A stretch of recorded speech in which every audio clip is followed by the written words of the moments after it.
ഇന്ന് നമ്മുടെ ചുറ്റുപാത്രം.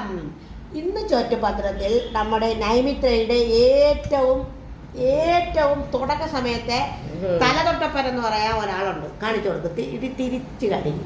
ഇതാണ് നൈമിത്ര തുടങ്ങിയ സമയത്ത് ഉള്ള എന്റെ കുഞ്ഞമ്മയാണ് നൈമിത്രയുടെ ആദ്യ പാചകവും എല്ലാം. കുഞ്ഞമ്മേര രക്തവും വിയർപ്പും എല്ലാം ഉണ്ട് ആദ്യ സമയത്ത്. കുഞ്ഞമ്മ അനിയത്തിൻ്റെ അടുത്ത് പോയിട്ട് വന്നു ഗൾഫിൽ. എന്നിട്ട് കുഞ്ഞമ്മ ഇന്നിവിടെ വന്നതാണ് നമ്മളെ കാണാൻ. അപ്പോൾ അതാണ് ഇനി ഇങ്ങോട്ട് തിരിച്ചോ. ഇത് അനിയത്തിയാണ്. ഇതാണ് അനിയത്തി. ഫേമസ് ആവുന്നത് ഇഷ്ടമല്ല അവൾക്ക്. അവൾക്ക് പബ്ലിക് ആവുന്നത് ഇഷ്ടമല്ല. അവള് ഇവിടെ വേദാളിപ്പണ്ട് ഒരേ ഒരു പുത്രനാണ് മകൻ. ഏറ്റവും പ്രിയപ്പെട്ട മോൻ അപ്പോസ്.